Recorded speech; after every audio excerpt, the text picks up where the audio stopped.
is continuing at the Inn at the Park in downtown Spokane, and that'll go on till midnight. Tickets are available at the door for Cougar fans at Cougar Rally there. But we've still got fourth quarter of football here and an exciting game to go. 3rd and 15 for the Saxons. Lean looking long for Goncalves, and incomplete. Coverage provided by Gores and Schmidt for Gonzaga Prep, and there is a flag down on the play. Well, either a hold or a roughing the quarterback. Probably a hold.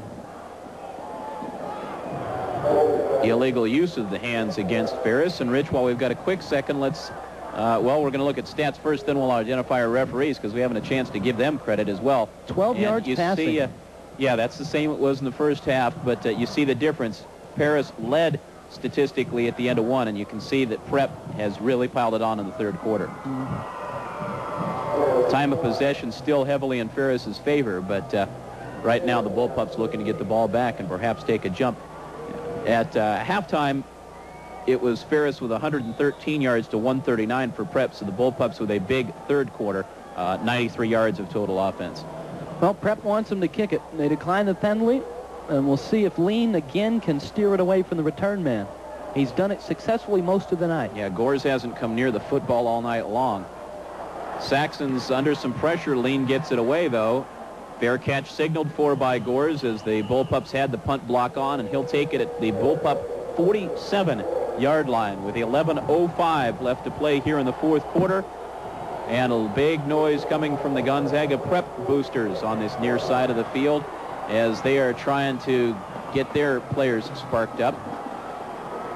Take a look at some more scores now from the state playoffs. From the west side at Memorial Stadium, Seattle, Mountain View leading Ingram 7-0 in the first quarter. The winner of that game takes on the winner of this one. Cheney and East Valley still scoreless down at the Kebby Dome. First down for the Bullpups. We'll have to talk a little bit more about Ingram in just a second. Pederson pitches for Byrd. Branson with a downfield block, and Byrd will be close to a first down and should have enough for it at the Ferris 42-yard line. Great job by Pederson getting that pitch off because Larry Gonzalez came up from his strong safety spot. See Gonzalez playing tight. He's going to take quarterback. He's trying to get to Pederson before he can make the decision, but he comes up a little bit late, and he gets it out to Byrd. Good hit at the end of this play. We'll see what adjustments Prep makes with the Ferris DBs lining up tight. First down this time from the Ferris 42. Short side, Pederson will keep. Be wrapped up for about no gain. Hanon making the stop for Ferris. We mentioned Ingram. Kind of interesting the way they got into the second round. They were taking on Juanita last week. You remember the old Eagles-Giants game that Pisarcik blew with the handoff late? Giants ran in. Same thing happened. Juanita, team that Prep's played in the championship games before, was leading Ingram 14-7 in the final minute of play. Blew the exchange, quarterback to fullback. Picked up by Ingram, went 75 yards for the touchdown, kicked the extra point, added a field goal in overtime to knock Juanita out of the playoffs. Ingram taking on the Mountain View Thunder tonight. Pederson gives to Byrd, if I'm not mistaken, in that Wallenborn's high school, Mountain View. Duke Wallenborn down playing basketball at Washington State now. I think he played at Mountain View, if I'm not mistaken. Led them to the state basketball playoffs. Young man Kelvin Sampson's very excited about having the Cougar basketball team opening its season tonight with the unofficial exhibition game against the Brisbane Bullets from Australia. Saw those guys last night.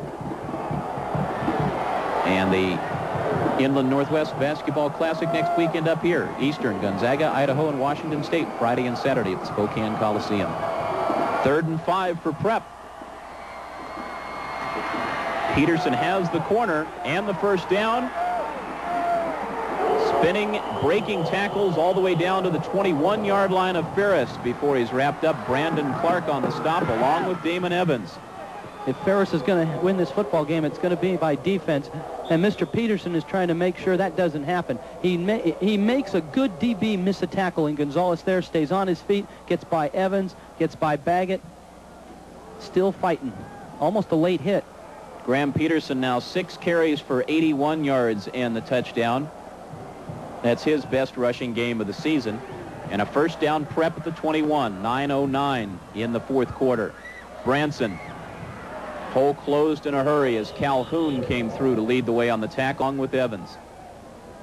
And also let's give some credit to Scott Genoway in the defensive line. He helped make the tackle as well. Genoway 64 on for Robb Wargo. Good job by the defensive line. They're just hanging on. Green, Williams, and Wargo. They've done yeoman's work thus far, but they're taking a pounding right now from that huge prep offensive line.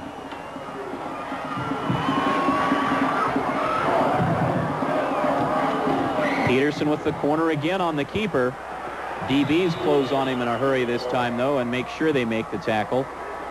Genoway also there to assist on the stop. Gonzalez coming up from his safety spot, taking quarterback. That was his assignment. Again, defending that wishbone, defending that option is a matter of assignments. One man has pitch. There's Gonzalez. He had quarterback.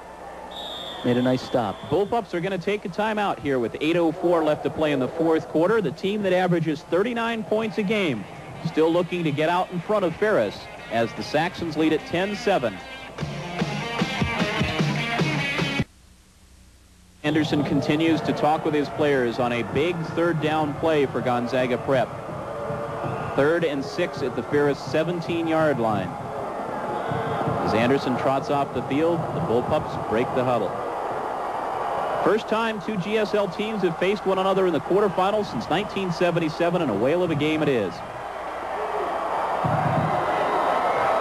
Pederson looking to throw over the head of Carpenter, who is covered tightly by Baggot and Goncalves.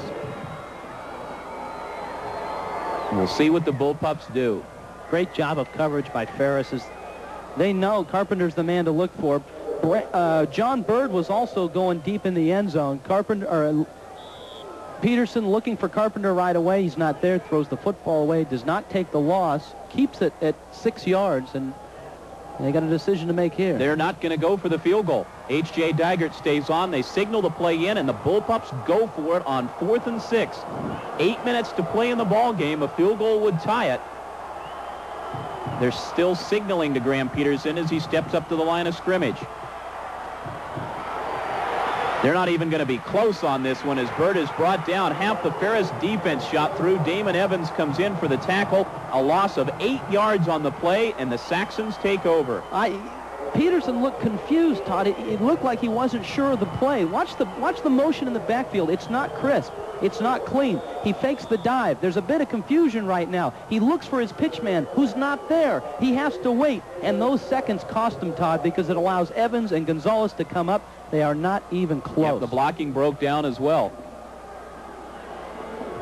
Interesting, they decide not to go for the field goal, and we'll talk more about that in just a minute as Ferris takes over. Still 7.5 minutes to play in the fourth quarter. Flag on the play as Lean rolls out. Probably motion again, and he's hauled down on the play by Chad Byrd. It's interesting, the remark, why don't they go for the field goal? And in fact, it was a question that was brought up at a banquet that the Bullpups had a little bit earlier. Why don't they go for the field goal? It's not that Don Anderson doesn't have faith in H.J. Dygert. But again, it's the problem of the snapper and the holder and the ball being spotted cleanly. And right now, at times, he doesn't have a whole lot of faith in that. And that was probably the reason for his decision. H.J. Dygert is perfect in field goals this year, 2 for 2, and of course came up with the big one to win the game last week against Kennewick. Bullpups declined the penalty. He does, however, have a lot of confidence in his defense, Todd, and that's one of the factors that goes into making a decision like that. He knows his defense is playing very well in the second half. He's more than likely going to get another shot, and more than likely going to get another shot from pretty decent field position. But if you miss the field goal, you've got the ball right where it is now, as a matter of fact, and that 4th and long was tough. The illegal shift penalty was declined. It will be 2nd and 10 for Ferris. Lean looks and throws it a little bit behind Corey O'Brien. First pass that he's intended for O'Brien tonight.